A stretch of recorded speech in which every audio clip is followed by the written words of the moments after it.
Hi friends, मैं are के Yadav ray of success coaching Saharsa से आज फिर आप लोगों के बीच मैथमेटिक्स में जो हम लोग मेंसुरेशन में चल रहे थे उसी टॉपिक को लेकर के आया हूं।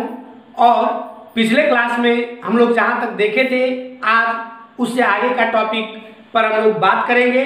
आशा करता हूं कि पहले वाला जो टॉपिक हम आप लोगों के बीच लेकर के आए हैं वो टॉपिक आप लोगों को अच्छा लगा होगा।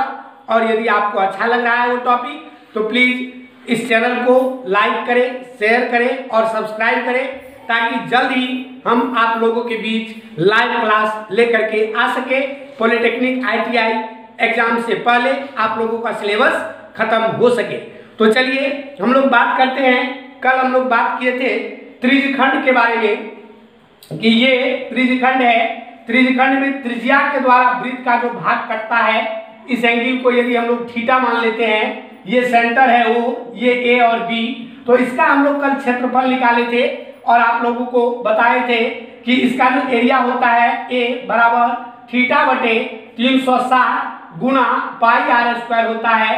और एक और एरिया का फॉर्मूला हम बताए थे त्रिज्यखंड का कि ए बराबर जो होता है ये एल गुना आर अब बटा 2 होता है, अर्थात चाप गुना त्रिज्या बटा 2 होता है।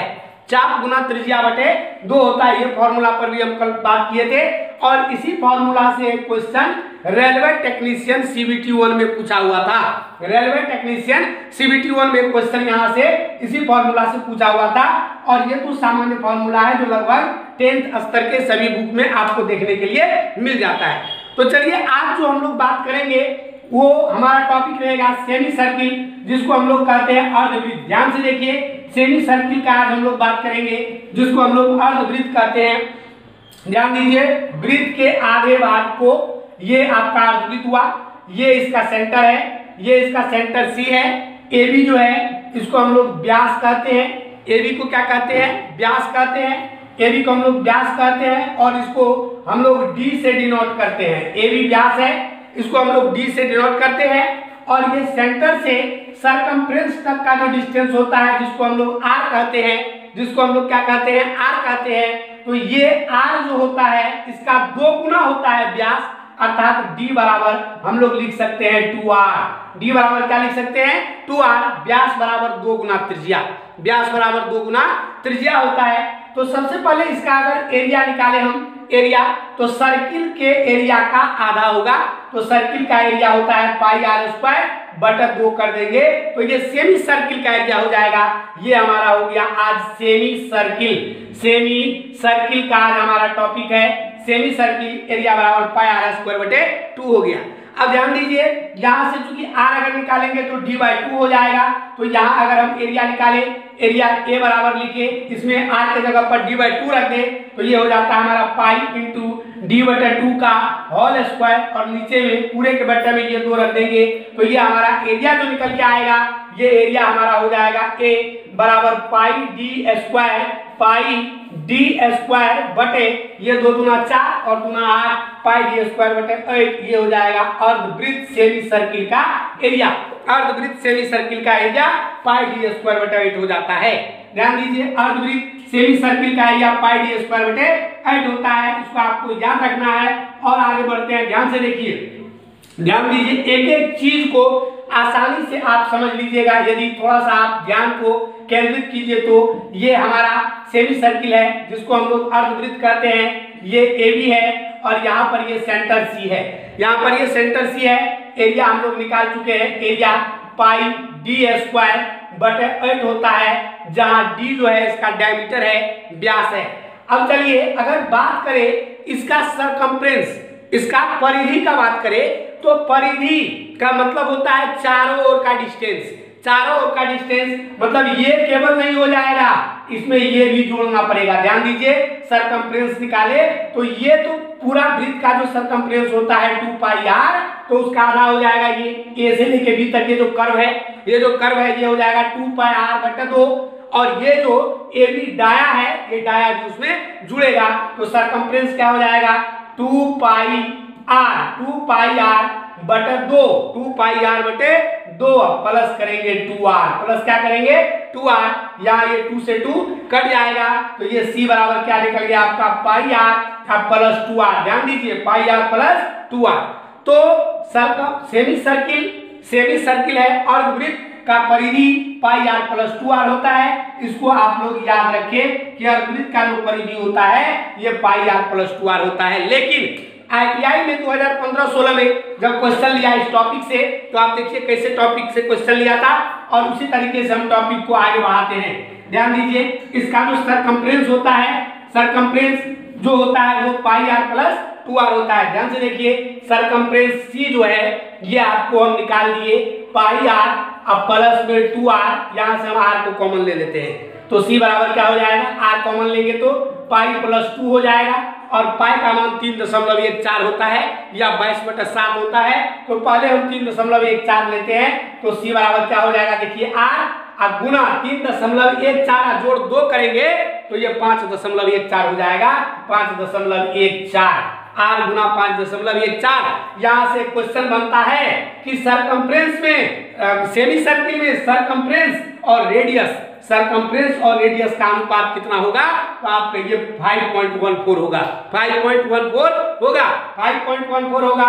और ITI में जो क्वेश्चन आया हुआ था वो क्वेश्चन पाई का मान यहाँ अगर 22/7 हम रख देते हैं तो देखिए क्या हो जाएगा, C बराबर r अब पाई के जगह पर आप रखिए 22/7 प्लस कीजिए 2, 7 गुना 14 और 22 को जोड़िए तो ये हो जाएगा 36। तो ये C बराबर 36/7r, मतलब यहाँ से C/r अगर लिखते हैं तो 36:7, 36:7 हम लोग इसको कहते हैं। यही क्वेश्चन ITI में पूछा हुआ था कि सरकमफ्रेंस में सेमी सर्किल में सरकमफ्रेंस और रेडियस परिधि और त्रिज्या का अनुपात 36:7 होता है। इसको आप दिमाग में सेट कर लीजिए,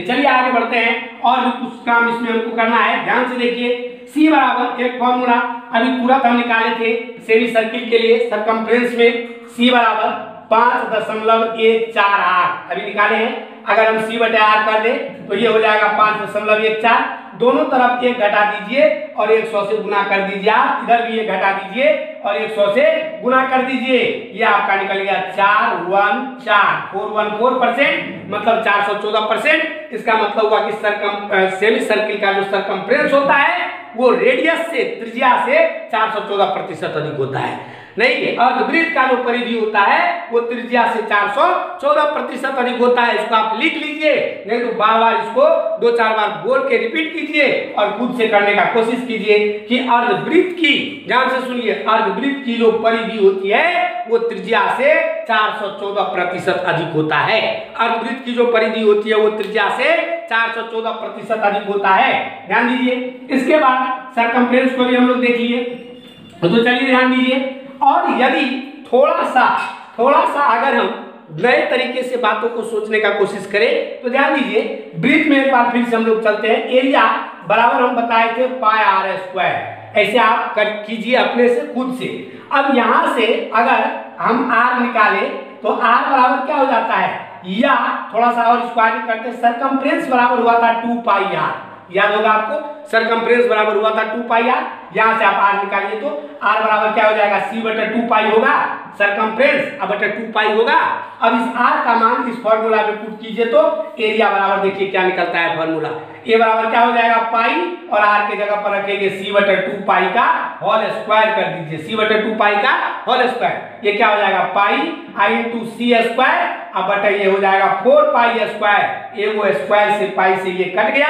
तो एरिया जो होता है, एरिया का एक फॉर्मूला आपके पास निकल के आ गया C²/4π, अर्थात वृत्त के क्षेत्रफल का एक फॉर्मूला आप चाहे तो ऐसा यूज कर सकते हैं। नहीं तो होता क्या है, एग्जाम में कभी कभी आपको क्या करता है, अलग अलग तरीके से फॉर्मूला पूछता है। जैसे हम बात करें रेलवे का, तो रेलवे में एक बार इसी बार पूछा हुआ था कि निम्न में से कौन वर्ग के क्षेत्रफल का सूत्र नहीं है, निम्न में से कौन वर्ग के क्षेत्रफल का सूत्र नहीं है। और वो 3 गो फॉर्मूला जो दिया था वो तीनों अलग अलग स्थिति में वर्ग के क्षेत्रफल का ही फॉर्मूला था और चौथा में दे दिया था इनमें से कोई नहीं या ऑल ऑफ दी। इस टाइप से ऑप्शन था। आप रेलवे टेक्नीशियन का क्वेश्चन में उल्टा के देखिए, तो आपको ऐसा क्वेश्चन दे देगा कि निम्न में से कौन सर्किल का क्षेत्रफल का फॉर्मूला है या कौन नहीं है, और एक ये भी ऑप्शन देगा, एक ऑप्शन ये भी देगा। तो आप सोच लीजिएगा कि ये होता है और ये नहीं होता है। नहीं, ये भी हो सकता है। जितने तरीके से इसको हम लोग तोड़ेंगे उतने तरीके से अलग अलग फॉर्मूला हो सकता है। आप लोग अर्धवृत्त में भी सरकमफ्रेंस के टर्म में क्षेत्रफल का फॉर्मूला अपने से खुद से निकाल सकते हैं। एक बार कोशिश कीजिए, ट्राई कीजिए। अगर किसी तरह की परेशानी होती है तो कमेंट बॉक्स में आप जरूर हमको कमेंट करें, ताकि हमको पता चल सके कि आपको परेशानी कहाँ कहाँ हो रही है। तो चलिए आगे बढ़ते हैं, ध्यान दीजिए। अब जैसे हम लोग एनसीईआरटी में या बहुत सारी किताब में पढ़ते हैं कि सेमी सर्किल अर्धवृत्त का कोण समकोण होता है। अब जरा गौर कीजिए, ये आपका अर्धवृत्त है। अब कहते हैं कि अर्धवृत्त का कोण समकोण होता है, तो कहाँ का कोण समकोण होता है? ये एंगल तो 180 डिग्री होता है। अब समकोण कैसे होगा अर्धवृत्त का कोण? तो यहाँ जो व्यास है, ये भी जो आपका व्यास है, व्यास के एक किनारे से यहाँ एक लाइन खींचिए और इस लाइन को व्यास के दूसरे किनारे से मिला दीजिए, तो ये एंगल आपका 90 डिग्री होता है। इसीलिए कहते हैं कि अर्धवृत्त का कोण समकोण होता है। अर्धवृत्त का कोण क्या होता है? समकोण। यहाँ से भी लाइन खींच दीजिए, इसको भी मिला दीजिए, तो ये कोण भी आपका 90 डिग्री होगा। यहाँ से लाइन खींच दीजिए यहाँ तक, इसको भी मिला दीजिए, तो ये कोण भी आपका 90 डिग्री होगा। इसीलिए हम लोग कहते हैं कि अर्धवृत्त का कोण क्या होता है? समकोण होता है। ध्यान से देखिए, अर्धवृत्त का कोण कितना होता है? समकोण। अर्धवृत्त का कोण कितना होता है? समकोण होता है, मतलब 90 डिग्री होता है। याद रखिए, कोण का मात्रक डिग्री, रेडियन और ग्रेड होता है। कोण का मात्रक डिग्री, रेडियन और ग्रेड होता है। ध्यान दीजिए, कोण का मात्रक डिग्री, रेडियन और ग्रेड होता है। और कंपटीशन में आजकल क्वेश्चन को खूब घुमाने लगा है। हो सकता है कि आपको डिग्री के बदले रेडियन में पूछ दे, या रेडियन के बदले डिग्री के बदले ग्रेड में पूछ दे। तो याद रखिए, पाई रेडियन बराबर होता है 180 डिग्री। पाई रेडियन बराबर क्या होता है? 180 डिग्री। रेडियन को सी से डिनोट करते हैं, रेडियन को सी से डिनोट करते हैं। पाई रेडियन 180 डिग्री होता है। पाई रेडियन 180 डिग्री होता है। और एक रेडियन जो है, एक रेडियन जो पॉलिटेक्निक में पूछा हुआ था, याद रखिए 57 डिग्री 16 मिनट 21.8 सेकंड होता है। एक रेडियन 57 डिग्री 16 मिनट 21.8 सेकंड होता है।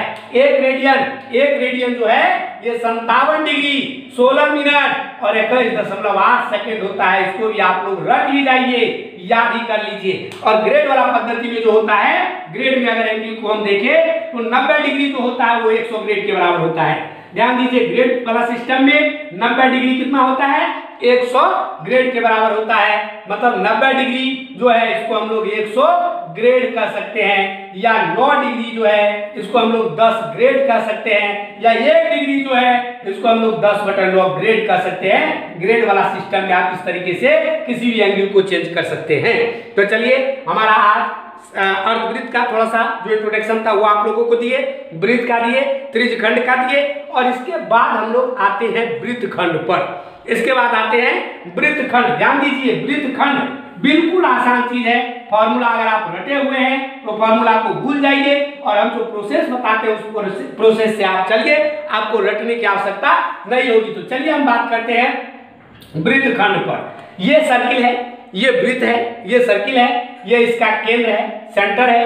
नहीं, यहां से हम लोग इसको कहते हैं त्रिज्यखंड। इसको क्या कहते हैं हम लोग? त्रिज्यखंड कहते हैं। ये सी ए भी मान लेते हैं, और यहाँ एक लाइन ए से लेके बी तक स्ट्रेट लाइन खींच दीजिए। खींच दिए तो ये नीचे वाला भाग जो हुआ इसको हम लोग कहते हैं लघु वृत्तखंड। क्या कहते हैं? लघु वृत्तखंड। इसको क्या कहते हैं? लघु वृत्तखंड। और इस लाइन से ऊपर वाला जो भाग हुआ इसको हम लोग कहते हैं दीर्घ वृत्तखंड। क्या कहते हैं? दीर्घ वृत्तखंड। तो चलिए, अब यदि आपको नीचे वाला भाग का क्षेत्रफल का फॉर्मूला पता चल जाए या निकल जाए तो ऊपर वाला तो अपने आप निकल जाएगा, क्योंकि ऊपर वाला पाई आर स्क्वायर होता है। अब पाई आर स्क्वायर में से लघु वृत्तखंड का क्षेत्रफल को आप घटा दीजिए तो ऊपर वाला दीर्घ वृत्तखंड का क्षेत्रफल आपको आराम से निकल जाएगा। तो चलिए इसको निकाले कैसे। ये एंगल हमको पता है थीटा होता है, ये एंगल हमको पता है थीटा होता है। अब यदि इस टाइप का कोई केस हो, इसको यहाँ हम प्रूव नहीं करेंगे, और अगले क्लास में जब हम त्रिभुज पढ़ाने लगेंगे तब आपको प्रूव करके बताएंगे। अगर इस टाइप का आपको कोई भी केस कहीं पर मिलता है कि कोई मान लीजिए त्रिभुज है, जिसके भुजा की लंबाई AB ये दोनों भुजा है और दोनों भुजा के बीच का कोण यदि थीटा है तो इस टाइप के त्रिभुज का क्षेत्रफल का फॉर्मूला 1/2 AB × sin थीटा होता है। इस टाइप के त्रिभुज के क्षेत्रफल का फॉर्मूला क्या होता है? 1/2 गुना AB गुना sin थीटा। इस हिसाब से यदि ये सर्किल है, ये त्रिज्या r, ये भी त्रिज्या r है और बीच का कोण यदि थीटा है तो इस त्रिभुज अगर CAB का क्षेत्रफल हम निकाले, त्रिभुज CAB का क्षेत्रफल निकाले तो हमको क्या निकलेगा? ध्यान दीजिए, त्रिभुज CAB का क्षेत्रफल यदि हम निकालना चाहते हैं तो ये होगा 1/2 गुना r² और गुना sin थीटा होगा कि नहीं होगा? बोलिए। त्रिभुज CAB का क्षेत्रफल 1/2 गुना r² गुना sin थीटा हो जाएगा। इसी फॉर्मूला से इसको बाद में हम प्रूफ भी करेंगे त्रिभुज में। तो चलिए इसी फॉर्मूला के आधार पर अब हमको नीचे वाला पार्ट का क्षेत्रफल निकालना है। तो ध्यान दीजिए, नीचे वाला पार्ट में क्या है कि अगर इस त्रिज्यखंड CAB, यहाँ तक जो ये त्रिज्यखंड आपका बन रहा है, इस त्रिज्यखंड के क्षेत्रफल में से यदि आप त्रिभुज को हटा दीजिए तो ये लघु वृत्तखंड का क्षेत्रफल निकलेगा।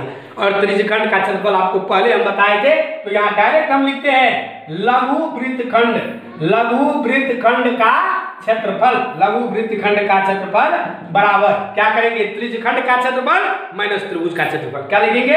त्रिज्यखंड का क्षेत्रफल। ध्यान दीजिए, त्रिज्यखंड का क्षेत्रफल माइनस त्रिभुज का क्षेत्रफल, त्रिज्यखंड का क्षेत्रफल माइनस त्रिभुज का क्षेत्रफल।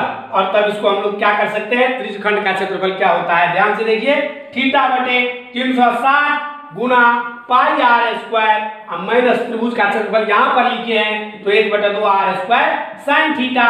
ये निकल गया आपको लघु वृत्तखंड का क्षेत्रफल। लघु वृत्तखंड का क्षेत्रफल का फॉर्मूला क्या निकल गया? θ/360 गुना πr² minus 1/2 r² sin theta. तो चलिए आज हमारा ये टॉपिक पूरा हुआ और आप लोग इसमें जितना भी प्रॉब्लम उपहार के गाइड में या अरिहंत के गाइड में या जो लोग ITI का तैयारी करते हैं, ITI में 50 नंबर पूछा जाता है, उसके लिए बहुत इंपॉर्टेंट है। तो आप लोग अलग अलग किताब से इस क्वेश्चन को बनाइए अलग अलग तरीके से। जो भी प्रॉब्लम होता है, आपको जहां भी प्रॉब्लम होता है, जिस तरह का भी प्रॉब्लम होता है, तो मेरा व्हाट्सएप नंबर है 62 015 41 724। आप फोटो खींच के क्वेश्चन का व्हाट्सएप पर सेंड कीजिए ताकि हम आपके प्रॉब्लम को अगले क्लास में ले सके। और ये टॉपिक आज हमारा ब्रीफ जो था इसको हम यहीं पर खत्म करते हैं। आज का क्लास हमारा खत्म हुआ। आशा करता हूं कि आप लोगों को ये वीडियो अच्छा लगा होगा और आप लोग प्लीज मन से तैयारी करें। घर में जहां जो बैठे हुए हैं, जो जहां पर लॉकडाउन के कारण फंसे हुए हैं, अपने बुक से जो रेफरेंस बुक आप इस्तेमाल करते हैं उस बुक से आप आराम से तैयारी कर सके। किसी तरह की परेशानी अगर होगी इसमें तो आप कमेंट करें और अगले क्लास में हम प्रॉब्लम क्लास लेकर के आएंगे। सर्किल का जो भी आपको प्रॉब्लम होगा, अलग अलग टाइप का कुछ प्रॉब्लम भी आपको हम करा देंगे। तब तक के लिए धन्यवाद।